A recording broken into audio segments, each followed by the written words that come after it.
You're listening to Overdoing It, the Rhode Island Library Podcast.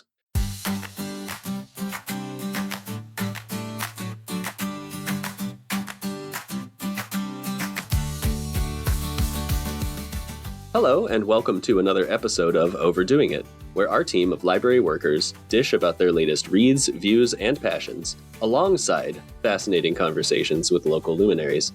I'm your host, Dave Bartos, coordinator of adult services at Cranston Public Library, and my pronouns are he, him. Let's dive in and discover who our guest is today. Hi, Dave. Thanks so much for having me. My name is Kate Schapira. I've lived in Providence, Rhode Island for over 20 years. I teach at Brown University. I participate in my community in various ways that you're going to hear about. And libraries have always been, for me, a place where I love to go, love to be. And so I'm excited to talk with you also about reading and watching and sharing information. Wonderful. Wonderful. Well, thank you so much for joining us, Kate. And a little bit later in the show, we'll talk to Kate about how we can respond individually and collectively to frightening realities. But before we get to all that, let's start out as we always do with, what have you been reading? All right. So I wanted to do one new one like kind of old one, but not that old, and then one very old one. So I have been reading Budget Justice by Selena Soo, who is a poet and also a public policy scholar. And this is a book about budgets as moral documents, especially municipal budgets as moral documents, meaning they are how the people in charge of a community often express their priorities and ethics, which are not always the priorities and ethics of the community at large. She introduces us to the practice of participatory budgeting, which is an attempt to set that balance right and allow people to express their ethics and priorities in their cities or town's budget. And she also talks about the limits of that process and how people are trying to get around those limits. I would say it's a tiny bit dense, so you want to be patient, but it is an eye-opening and readable look at how we spend our money as communities. I'm also rereading Opacities by Sofia Samatar, who's a novelist and essayist.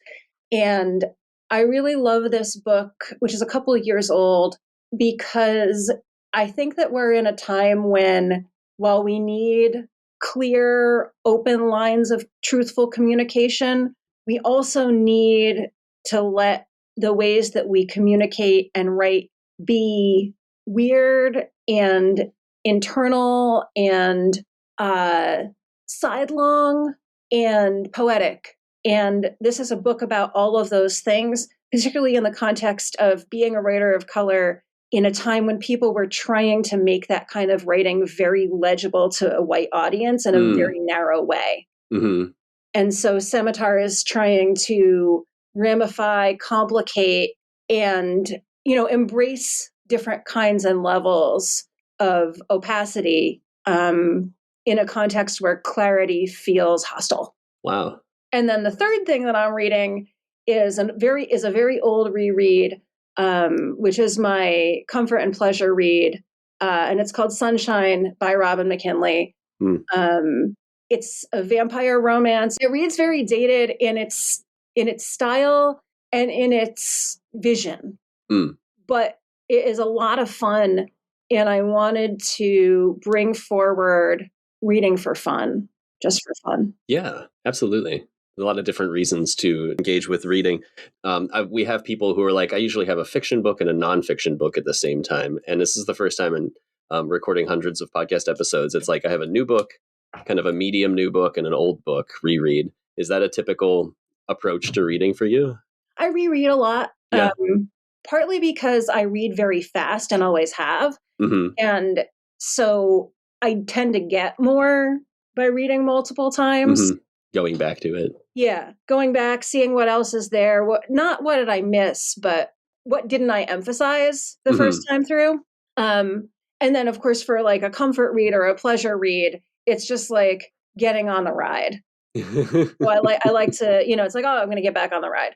So yeah, I especially wanted to highlight like a new but not brand new book, because I think that the publishing cycle kind of shunts stuff off the end of the shelf really quickly. Mm-hmm. And people have been coming out with so much wonderful stuff that just gets buried. And I wanted to kind of highlight that. Keep that at the forefront. I love it. Absolutely. I love the concept of that. You're talking about opacities. I was just listening to a podcast, Vibe Check, and they were talking about the work of James Baldwin and the way people like read James Baldwin now, and that we kind of look back on these authors and put them on pedestals in a way, and then read them in a very narrow view. They were talking about a similar thing there. And, you know, just kind of looking at these people as people just like us, and giving them that same level of complexity that we want for ourselves in the modern era, of course. Yeah, and I mean, in a country whose history as a country has been insistent on these people are not like those people. Mm-hmm. And that difference makes it okay and even good for these people to treat those people like crap. It feels important to be able to hold the likeness and the difference together. And I feel like Samatar's work in Opacities is saying that complexity is the way to do that. Yeah. That layers and reading in layers and writing in layers that not everybody can see through is one way to engage with that reality of like violently imposed hierarchy and the potential for creativity and vision within that. Yeah, it's kind of like whenever just pick a current event and it's like, oh, well, this person was a good person in all of these different ways. And it's like, well, I always just have in the back of my mind, like, well, they didn't have to be. Like, you know, everybody is just a person first, and everyone deserves all of the same kind of freedoms and ability to live a full life, regardless of, you know, what quote unquote good or bad things that you do. You know, none of us is the sum of the bad things that we do, but rather we have the capacity for all of that. That's a similar thing. Everybody has that complexity within us. I love that. Speaking of, it's not too much of a pivot, but I was writing down kind of like my pleasure read, or what I return to when I don't know what to read, is I'm working my way really slowly through Discworld, the Terry Pratchett series. And that is kind of, it's sort of like a pleasure read that has become a bit of my own moral bedrock as I've been digging into the series. Just the most recent one I read was Eric, which is kind of a weird wizard novella that was fine. But the one before that, Night Watch, one of the City Watch novels, where Sam Vimes goes back into the past and becomes somebody who was an important person to him, and he is that important person to himself into the future. And I think that is, again, it's thinking about the small things that we do impacting people in ways we could never imagine and rippling into the future, and in this case, his own, which was fascinating. And I love thinking about Terry Pratchett and reading it and reading all the anger. Like, he's such an angry person, and he uses that anger as a force for positive change, which I just try and keep in my mind too. Like, it's okay to have, again, anger and to be angry about something, but then what are you going to do about it or with it? And, you know, are you going to be destructive or constructive? Is, you know, that, and then like so many puns that make you laugh, is, you know, it's kind of all of those things. So I continually return to. One of the things I appreciate about Pratchett is that he's definitely a writer who changed as he went along. Yes. Like, he allowed the world to inform him. Again, I think it's this question of complexity, right? Like his way of writing about people and what people are capable of, and the ethics in those novels gets more complicated as he goes along, right?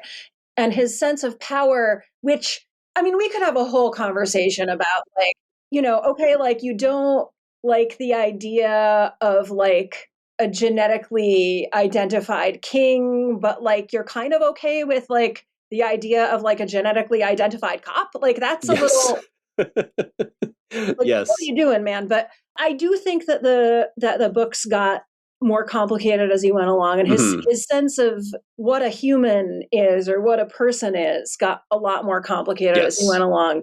And that's something that I feel like I always appreciate in an author as well. I see it in Ursula K. Le Guin, where she kind of returned to the Earthsea series after many years, and she was like, oh, there's a lot more going on here that I need to explore. And some of the stuff some of the ways that I was looking at gender, some of the ways that I was looking at power were way too narrow and way too informed by patriarchy and by hierarchy. Same thing with the middle grade writer Tamora Pierce, whose books I loved when I was growing up. And as she went along, she kind of went, oh, like I was working with a very incomplete data set when I was writing about some of these topics. Yeah. I wouldn't write that now. Here's what I'm going to write instead. Right. And I really appreciate, especially in what I feel like can often be an era of very public doubling down on cruelty, I keep using this word narrow, right? Like a kind of narrowness. I appreciate somebody who is like, my vision of the world is becoming more expansive, and I am going to tell stories that reflect that. I am going to make it so that you can see that expansion of vision in the stories that I'm telling. Oh, yeah, absolutely. Just to continue to piggyback, other books that are really speaking to me lately are ones that just expand the idea of what a person even is. I'm waiting for Ann Leckie to write another book, but her sci-fi is just very like, okay, it's thousands of years in the future, and this intergalactic federation of species just discovered humans, and then they also just decided that we are a significant species, which is to say we have sentience. The alien species were like finding humans and just like taking us apart to be like, how do these work? Functionally killing humans. But they were just like, well, these aren't people.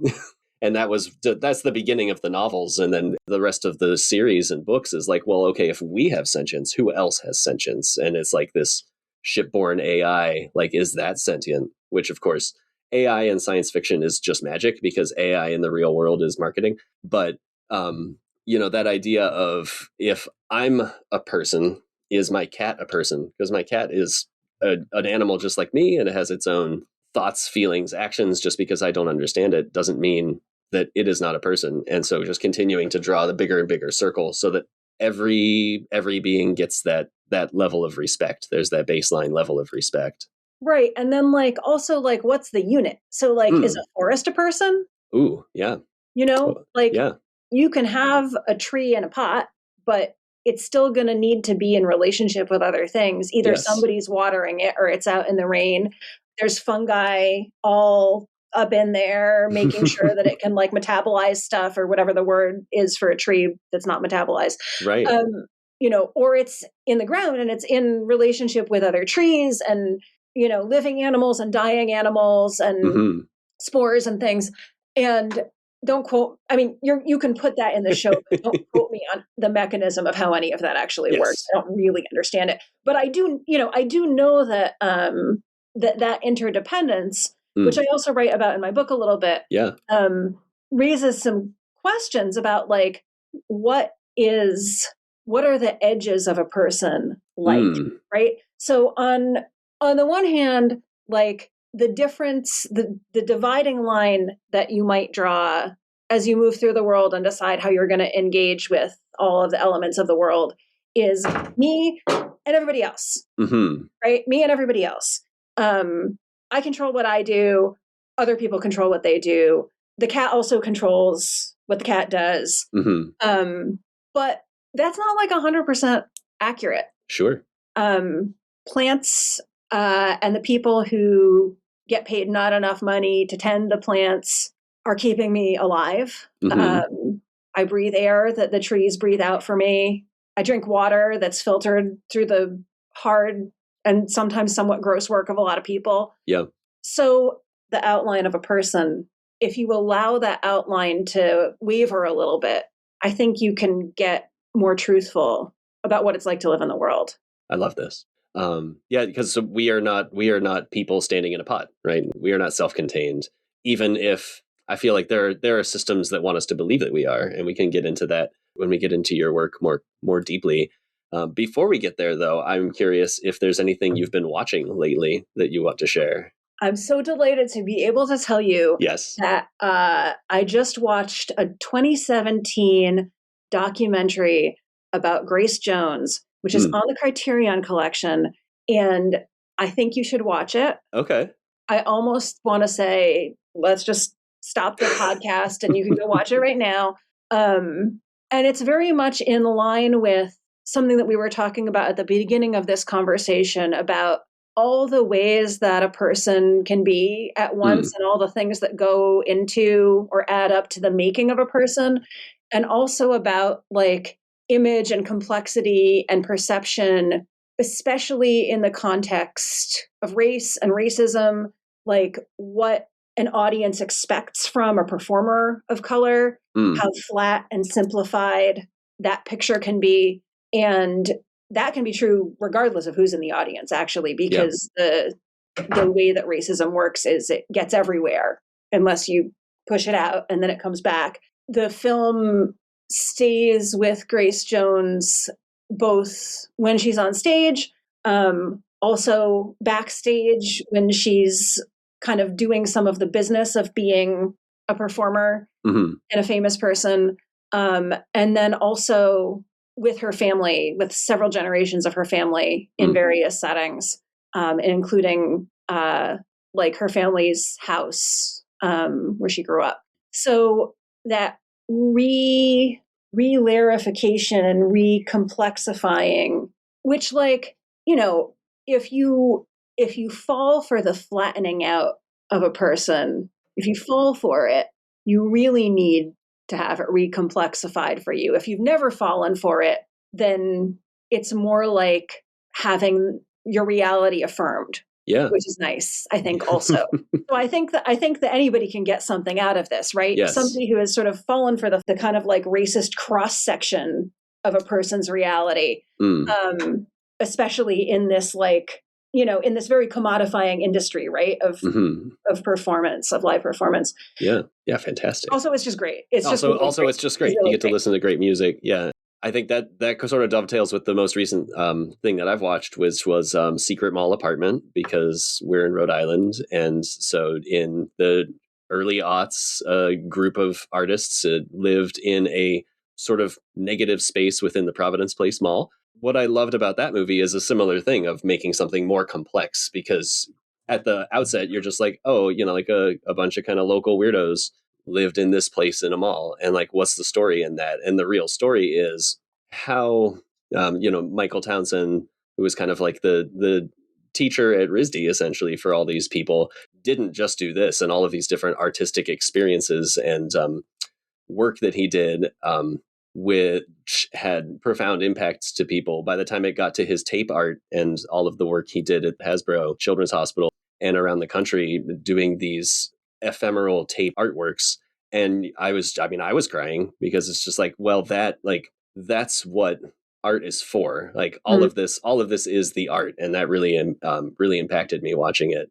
It's just like, it's not just this story of like, haha, we're a bunch of kids living in this place. Like, it was so much more than that. And when they were doing this because they were kicked out of their homes in Olneyville because they were destroyed to make room for new buildings. And so it was sort of a response, you know, the art as a response to that social condition.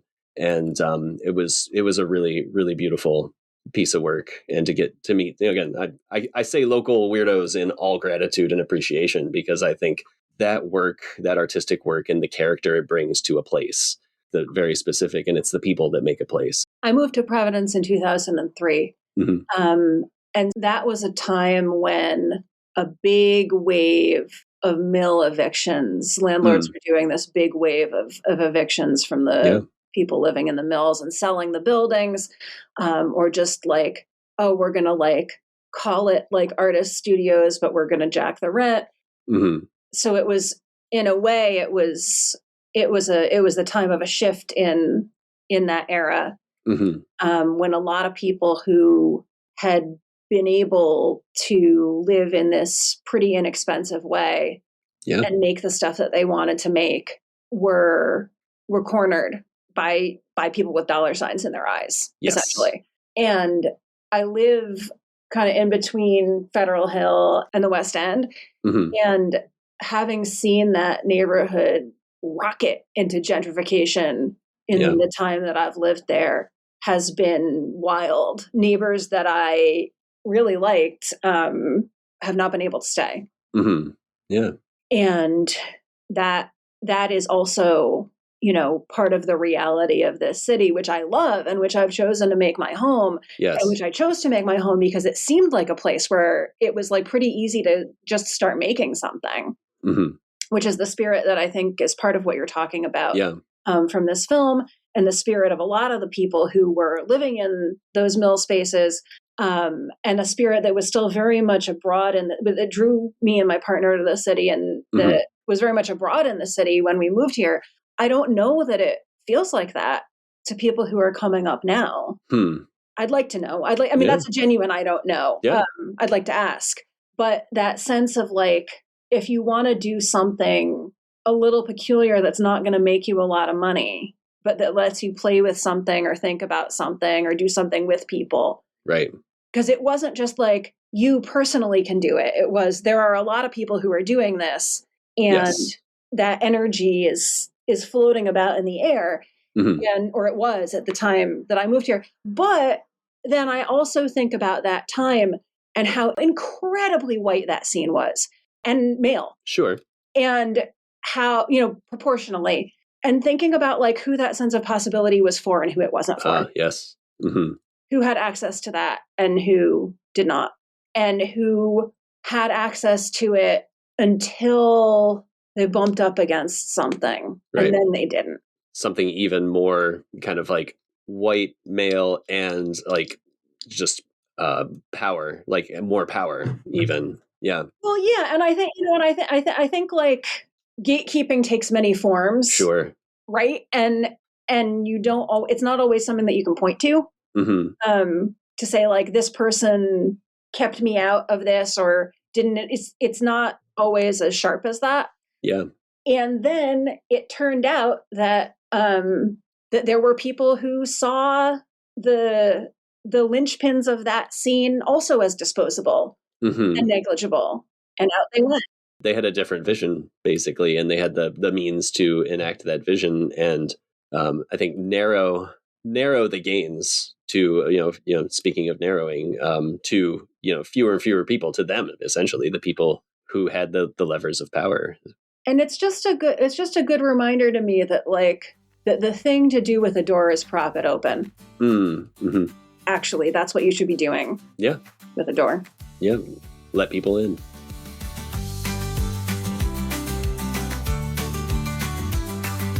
Well, I feel like that's going to help us pivot to talking about your book, Lessons from the Climate Anxiety Counseling Booth, How to Live with Care and Purpose in an Endangered World. And I think the topics that you bring up here specifically with climate anxiety could certainly be broadened out to any kinds of anxiety and trying to move with purpose, given all of the stuff that's going on.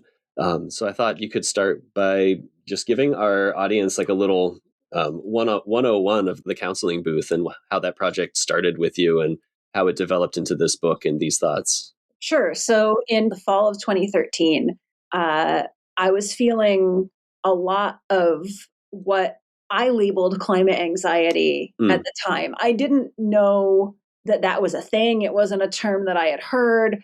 It seems weird to me now that I would have thought to call it that without hearing somebody else call it that, but I did anyway. And then other people, I think, have kind of convergently evolved that term since then, or maybe even at the time. But I would try to talk about it with people, and they would act kind of confused, or they would like think like they would be like, you need, like, there's something wrong with you. You need counseling. You need help. This shouldn't be hitting you as hard as it is. This recognition that the systems of life that make up our world are being injured in this irrevocable way by the ways that humans are living our lives and the ways that we're constrained to do so by the structures that we're part of, right? Like, you kind of can't help doing some damage the way that the world is set up right now. You cannot help doing some damage to the systems of life. So, which you're in, right? There, so you're, you're kind of like hurting yourself with one hand and helping yourself with the other. And all of us are in that position to some degree. And that felt awful. Thinking about just all of the threads being ripped out of the tapestry of life felt awful. at that time, I feel like my understanding of it was much more about like the more than human world. And it was later, as I started having these conversations, that I started understanding a little bit more about environmental injustice as it applies to humans in particular. But I'll get to that in a second. Yeah. So I was in the situation where I was scared and sad and crying a lot. And, you can't stay there forever, right? Like, that's just not a place where your body can live. And my husband's a cartoonist. We have all these collections of Peanuts strips by Charles Schulz around the house. And if you grew up reading those strips, you know that one of the characters has a little cardboard box booth that says psychiatric help, 5 cents, the doctor is in. And somehow in the lint trap that we call my brain, these concepts kind of got together. And I thought, well, what if I made a little container for having some of these conversations that people seem to have a lot of trouble having, that I'm having a lot of trouble having, about what's happening to the world and the people in it. And so I made this little booth out of cardboard and like a little plywood table that I found off the street. And it's funny, I wasn't really thinking about this when I put it together, but sometimes people will ask when I do it, it used to say the doctor is in, now it doesn't. It says here to listen, because enough people asked me like, well, are you a real doctor? And I was like, no, it's a joke. But what occurred to me a little later on in the process is that Lucy, the kid who does it, isn't a doctor either. It's also not. Yeah. Lucy is a child. She's wildly unequipped to give anybody any kind of advice or support. And she's also the meanest character in the strip by a pretty good margin. She's a jerk. And although this wasn't part of my plan, I ended up kind of liking that like, yeah, all of us are pretty out of our depth in this moment. Yeah. We really are. And we can help support each other so that we're not. But if you try to do it by yourself, you are going to be out of your depth. This is a tough moment. It was tough when I started, and it's tougher now. Yeah. And one of the things about the book that's interesting, so I finished it in 2023. It was published in 2024. Things were already not so terrific in the US, but also in the world at large. There was this kind of like fascist swell that was happening throughout. And of course, all of the various kinds of domination, international domination and exploitation that have been going on for years and years and years. But it's worse now. Yeah. It's tougher now. It really is. For a person trying to shape the changes in the world that they're part of, I can speak mostly to this country because this is the place where I've lived all my life. It's gotten harder in a lot of ways. Yeah. And the strains on people's hearts and spirits, on their health, on their finances, on their relationships, everything has ratcheted up in the past years. I would say even since the book came out. Yeah. And that some of that is stuff that was, how do I say this? Some of that is like exploitation broadening its targets a little bit. So like, it used to be like, okay, like if you're below a certain income level and a person of color, if you're disabled, if you're in this situation, if you're in that situation, people who have been in those situations often say publicly and quite correctly, oh, like now they're going after more people. But we've been seeing and feeling what it's like to live with a target on our backs for the duration of our lives in this country. Right. So now the target is broadening out. And in a way, there's a lot of potential there as well. Because if you can imagine how you could be hurt, that gives you, if you're brave enough to take it, a window and a path into solidarity, into like, well, I can also imagine how you could be hurt, and you're a little closer to the guys with the tack gear than I am. So let's do some work together. Right. Right. So I think that there is potential there for solidarity and for courage, and at a lot of levels. And it's also really scary and really hard. Yeah, I think because people are scared and people are having a hard time. Yes. We joked, or I half joked, that like, well, we're just going to do, basically your counseling booth here for me and then record it, because I like to, again, this isn't a joke, but I like to think about like, well, I've got a diagnosis of generalized anxiety. So things that shouldn't even make me anxious make me anxious. And then there's all this, like these things that are actively happening in my life that are also making me anxious. And then there's all the things that aren't directly affecting me, but like, because am aware of them, it's like, what's happening right now in Minnesota is not directly affecting me, right? Talking about current events, but I certainly care. And I don't want to see these things happening anywhere to anybody for any reason, right? Regardless of any of their beliefs. And so I have the anxieties layered onto me from that. And so I have like all of this just sort of like, okay. And also I have to go to work. I have to get my children to the places they need to go. I want to, like find some pockets of joy or, relaxation or release because I'm a human. And that, finding out what helps with that. Like, even if it's like, well, I've got 10 minutes before I have to pick my child up, I'm going to go, it's snowy on the East Bay bike path, but I'm going to go walk down the East Bay bike path because just being outside when it's not less than 20 degrees feels good.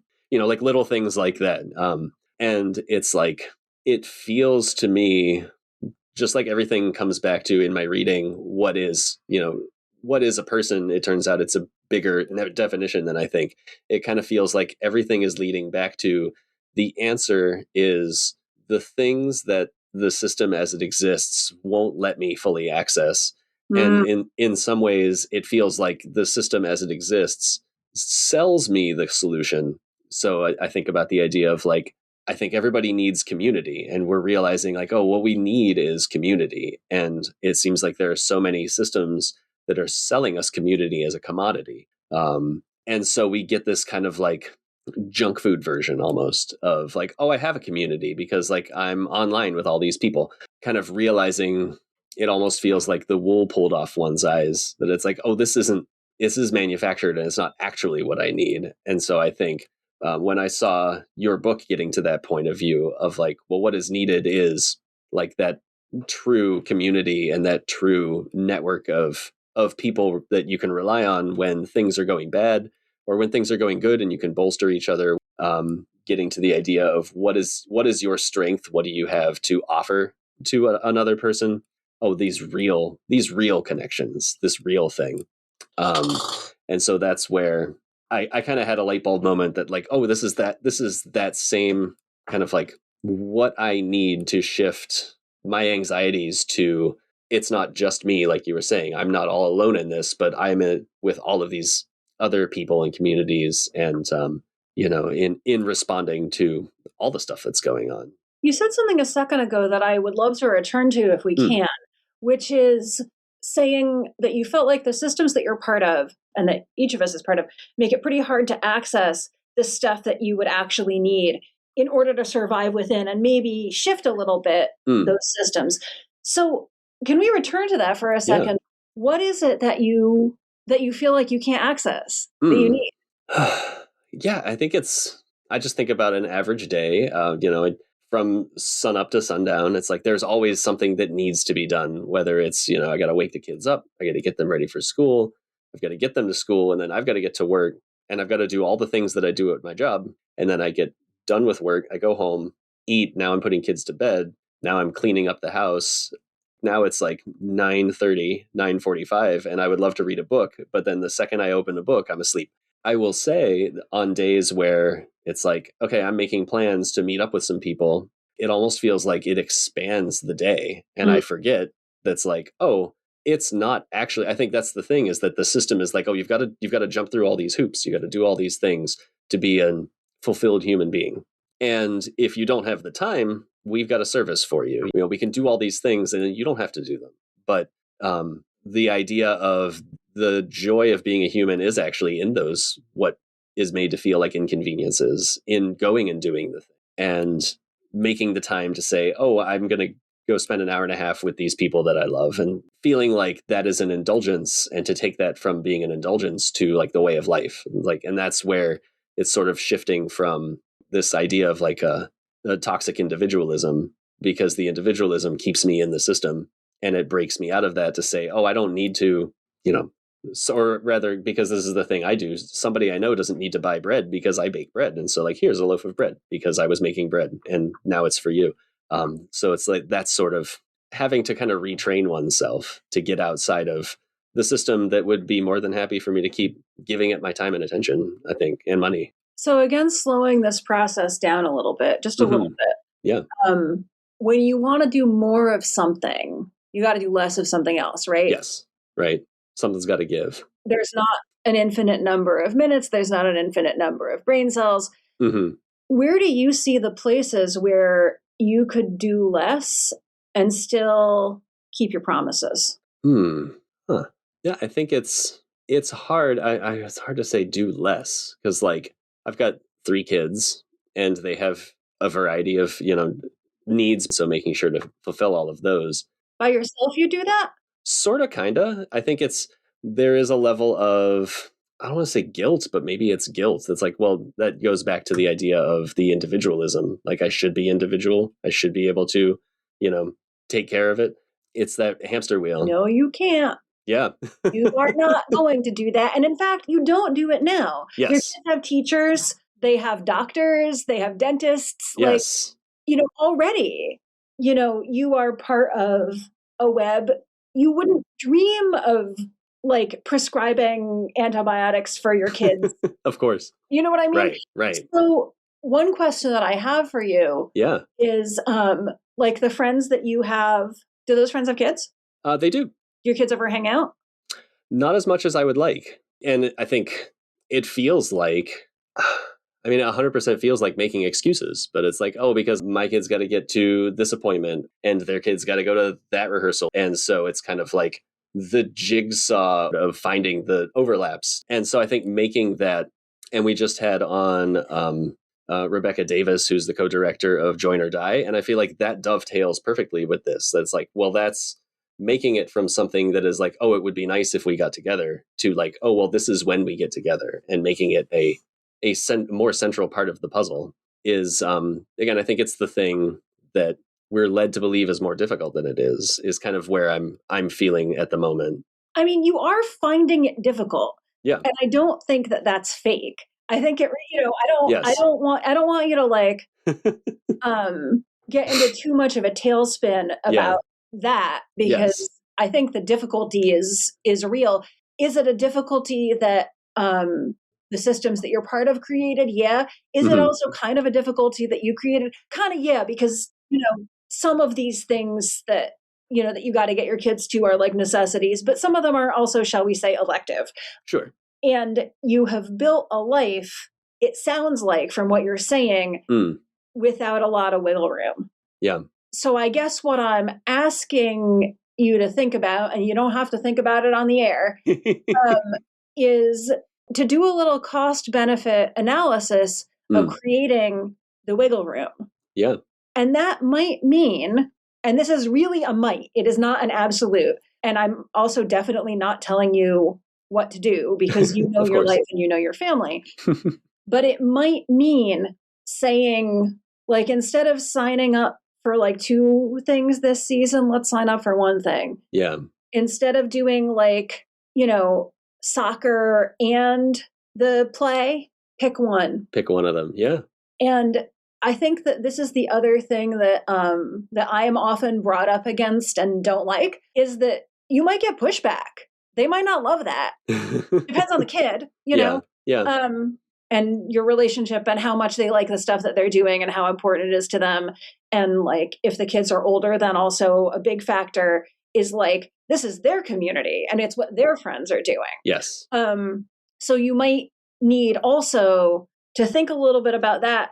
If a kid is old enough to have that, to be like, well, but like if I don't go to practice, like, when am I going to see my friends? Exactly. Right. Then I think they're old enough to kind of have this conversation about like, okay, let's make that a real question. How are you going to see your friends if you don't go to practice? And also, how am I going to see my friends if you do go to practice? Fair. Yeah. And striking that balance. And with the littler kids, I think it's different. When I'm talking with people at the climate booth, but also just like as people who feel stuck, because so many of the people in my present world feel stuck. I also feel stuck quite often. So this is often like a mutual conversation that we're having. And I'm thinking now, as we're talking, about different ways that I'm stuck and could get unstuck, and how and who I need to be having some of these conversations with, who I might need to be saying like, hey, I got to do a little less of this so that I can do more of that. Yeah. This actually happened to me in the other direction for the past 3 months. Both my parents had pretty massive health crises at the same time. And I had to say to a lot of people, hey, I'm so sorry. I can't come to this meeting. I can't be responsible for this thing. I can't take this walk that we were going to take or go to the 125th birthday of the lemon tree at the greenhouse in Connecticut that we were going to go to. Yeah. I have to go back and forth from the hospital every day. Yeah. So I think it can also be helpful to remember in doing this kind of thinking that like our lives do have seasons, and that like maybe you've been in a season of being a parent and being an employee also, right? And maybe this is the time for that season to wind down and another season to open up, or maybe it's not. Yeah. It might not be, but I do think that these questions that we're bringing forward of like, is it possible to renegotiate the content of my day, which means asking the people I love and am responsible to renegotiate the content of their day a little bit? Is there an opening there? And the answer might be no, there's not. There really isn't. Not at this time. Yeah, exactly. And the answer might be like, maybe there is. And I guess what I will also say about that is I don't think it's a problem to ask the question. I don't think it's wrong. I don't think you're hurting anybody by asking the question. If it's really a no-go, asking the question is how you find out. Speaking about, asking a question, that's a big central part of the book is here are some discussion questions. You can read it by yourself. You can ideally read it in a group, some affinity group to say, how would we respond? That kind of building a sense of thinking together about it. And I've really been appreciating that. And it's made me think about like my values a lot, and kind of like, well, this is what I think I should be doing, but what do my values tell me I should be doing?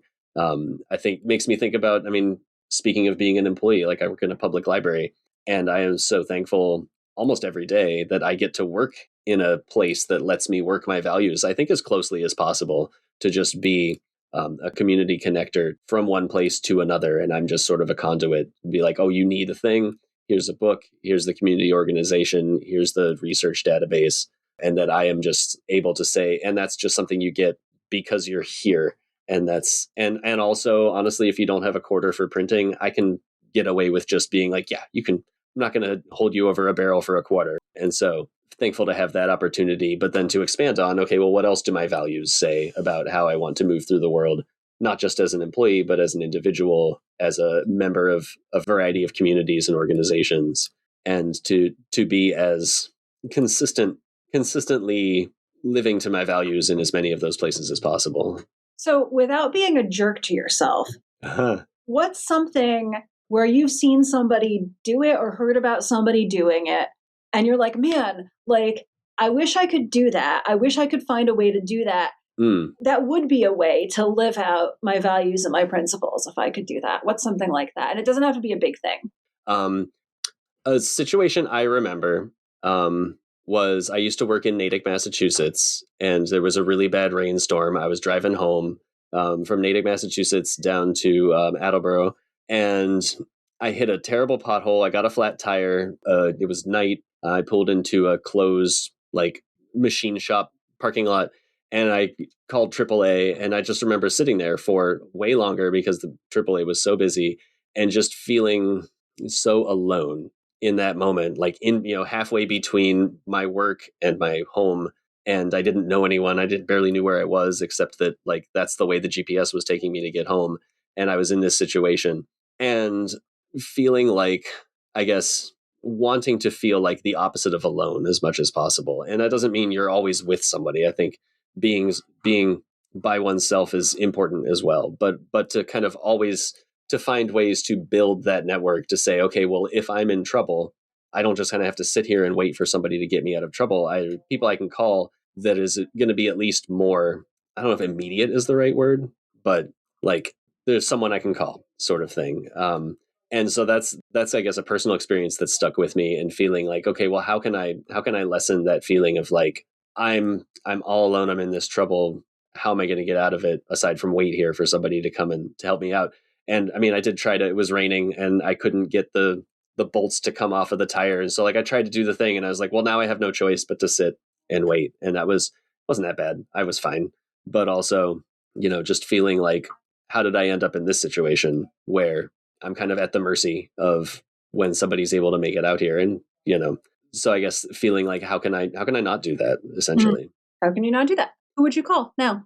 Who would I call now? I mean, I definitely have, I feel like, built connections with people, friends, coworkers who would become friends. And I think that the actual flip side of that is less having people I can call, but more feeling like I am welcome to be an inconvenience. And so it's like, I don't want to be a bother is probably something I thought in that moment years ago. But feeling like, oh, so and so won't think I'm a bother. Be like, hey, can you come pick me up? Can you come hang out while I wait for AAA? Like even that would have been like, as opposed to just like, well, I'm just going to sit here. Yeah, or can you stay on Right. the phone with me while I Right. wait for them to come, right? Right. One of the things that I've learned from ratings of people who work in disability justice, also just from friends who are disabled, and then most recently from caring for my folks, is we're all a bother. Again and again, over and over. Everybody is somebody's bother periodically throughout their lives. Your kids are a bother, right? Sure. I'm sure they're great, Yes. but they're obligatory. I know they're great, but Yes. they're a bother, right? And that is part of the deal. Yes. When you created them, you were like, and I'm signing up to get bothered by you. Yeah. Right. And that is also what happened when you got born yourself, even though you didn't know it. You were like, I'm signing up to be a bother. Yeah. You didn't know, and you couldn't have picked. But it is part of the human condition. And I think that, like, while of course there are times and places to be different kinds of bother, and there are times and places to push back against certain kinds of botheration, part of the breakdown of the idea that one should be like self-contained or like a tree in a pot is to kind of embrace and let go of the shame of being a pain in the ass to someone. And I will say too that, like, as I have gotten more comfortable, through a lot of therapy, with being more of a bother and realizing I'm not actually, and that like other people aren't for me, and so like that's just part of having people you can rely on, which is different from being a bother. It's just like today you, tomorrow me, sort of thing. And again, that's sort of the antidote to all of these big anxieties and problems and systems that we can, I think, at the very least, be aware that we are a part of, and then try to reduce as much as possible our participation in them. And then, you get to the place where it's like, oh, yeah, like if you want to read this book, let me drive to your house and I'll drop off a book for you to read. And it's like, I'm not bothering you by stopping by to give you something. I'm literally just, you're my neighbor. I'm going to give you a book, right? That's the main way that for me, I feel like the system is designed to make me feel like I should be able to do it all by myself. And that's the major unlearning of like, of course not.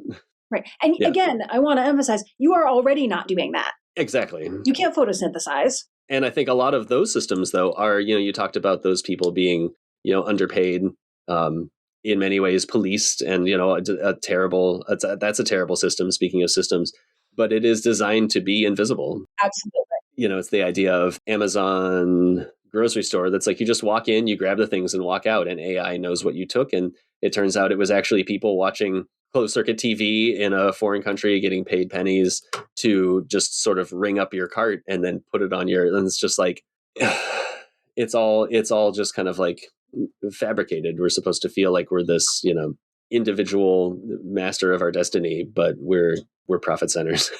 Worst case scenario. And that's the breaking out, being like, oh, I'd rather be an inconvenience to somebody who actually cares about me. That seems like a really nice note to end on. Yes. Actually. I like that. Yeah. Anything else you want to say or ask before we wrap? I love this. You've become the interviewer. We do have one more thing we do before we wrap, and I neglected to tee it up before, but we have an ending segment called The Last Chapter, where I'm going to pose a library or bookish related question, very low stakes. And today I was going to ask you if there's a line from a book that has stuck with you and why. Oh, God. I mean, yes, of course. Let me think about it for a minute. No, please. And while you're thinking, I can give mine, which is Kurt Vonnegut in Mother Night has a line that basically goes, "You will become whatever you pretend to be. And so be careful with what you pretend to be." That's kind of like, yeah, I can pretend to be this individual guy and then I'm going to become that, or I can pretend to be connected to community. Yeah, always being careful with how we pretend to move through the world, because that's what we do.